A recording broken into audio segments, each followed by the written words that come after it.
Yes, please, for the dear Senator. Salamat. Obviously, I'm not from the private sector, but if I could just add, although I'm in the opposition, I can tell you, there's a lot of good stuff in the Philippine Development Plan. So kung suyurin nyo yan, you will find a lot of stuff na pwede nyo magamit in your partnerships with government at different levels. And speaking of at different levels, please don't forget the regional and local development councils. Maraming mga progresibong local and regional development plans and local and regional development councils, if not the whole councils, elements within them, advocates and partners and allies within them na pwede nyo makatrabaho, pwede makatrabaho ng mga member private sector partners nyo in different regions. And of course, lastly, well, I'm sure you're constantly recruiting private sector actors that are emerging in the different regions. And I'm glad you're doing that because in that way, you will not miss the new and younger actors who are emerging, who are also passionate about DEI, implementing their best practices on the ground, and also looking to partner with government partners, and don't ever forget partners in the civil society. Thank you. Well, very well said. Do we have any questions from your audience over here? Hi, shine. Intro about how we actually have some good laws and some good incentives, particularly on the people with disabilities side, but they're not really being enacted. I think I met some people from Accenture as well from events by the School of the Deaf from Benil. And one of the things that I'm hearing from those that do hire people with disabilities is there are the laws on the books. For examples, like we might not know that you can you're allowed to deduct half of the salary for tax purposes, so that those savings can go towards the extra cost of accommodations, essentially. But then what I've heard from speaking with companies like yours, looking into it for companies like ours, is that it's there, but the process of being to avail of those benefits by companies, there's a lot of hurdles and all of that. So what have been you can talk more about it, because I've just been looking into it, and so I'm wondering on your side, what are the hurdles, what are the potential benefits? And for Senator Risa, what steps can the government take to make it more accessible, to make sure there are those incentives for the DEI programs of companies? Thank you so much, Sir Shen. Thank you so much. Thank you so much, Shen. Thank you. Thank you so much, Shen. So it's a wonderful question. Currently, let's say the Philippines, again, I may not be the expert on this. We are encouraged to have around 1% of our employees with disability. We're so proud in Accenture to actually give more than 4% of our employees. So do the numbers, out of the 750,000 that we have, and then 85,000 in the Philippines. But I think more than the number, it also has to be, we're not just serving our company, there has to be a mindset that we're also serving humanity, right? I love it when Shep also asked, in terms of hurdle, Shep, simple as, getting a PWD card, I think there are also a lot of inconsistencies. Every time I talk to different communities, let's say, if you have a certain grade in your eyes, another city has a different requirement versus another city.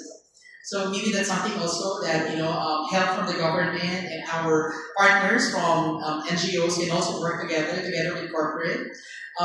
We also have gotten some support from the government wherein they've done their caravans. They actually went to our office because they heard about, we're hiring a lot of persons with disabilities. So they went to our office and have done the processing of the PWD cards there. I think those support, really make hiring more, more inclusive and more also encouraging for corporates, or companies like Accenture, and of course those are present here. And then maybe last also is overall benefits, right?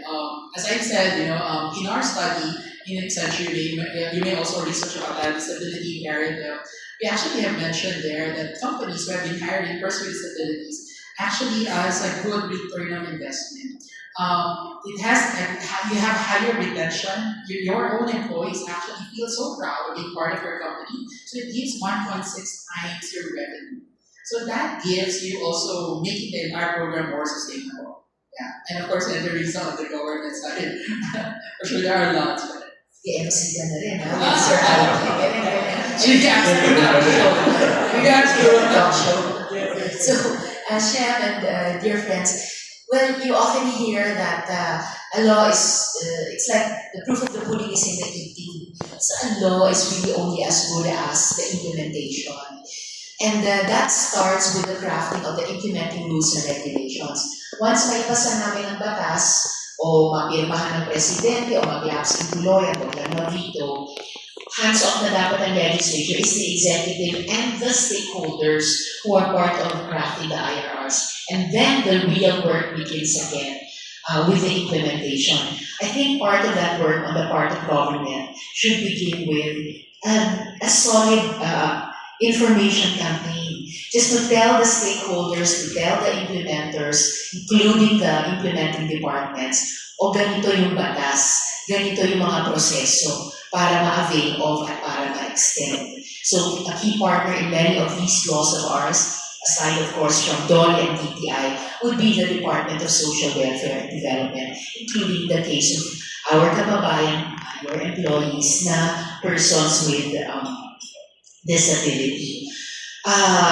There are sections of the persons with disability movement, for example, persons and families with autism, that have continued to be very proactive also about crafting and pushing draft bills into law. I was listening to your presentation about how you have developed equipment for the use of persons with autism. I'm sure Autism Society Philippines ASP would be great. They're always ahead of government. Private sector is often ahead of government. So you're already working with ASP. And yung mga local government units, again, like Mayor Joy in Quezon City, they also have this right to care card.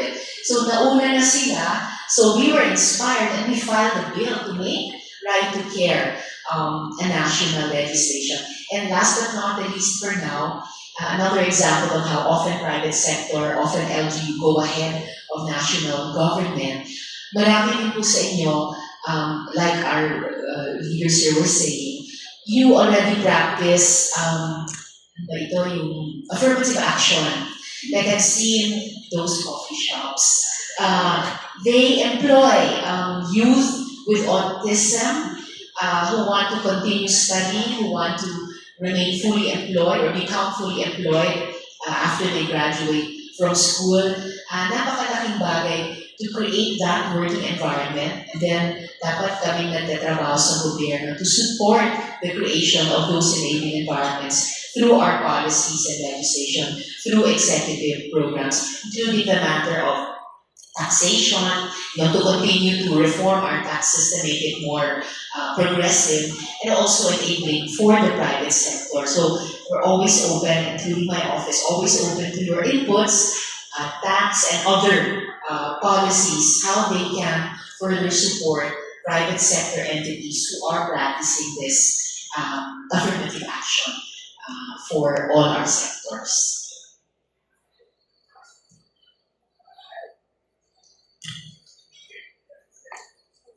Yeah, I just want to add, it's very important. I think that's why we, for example, the social bill. I always say, when you read it has a certain private sector perspective on it.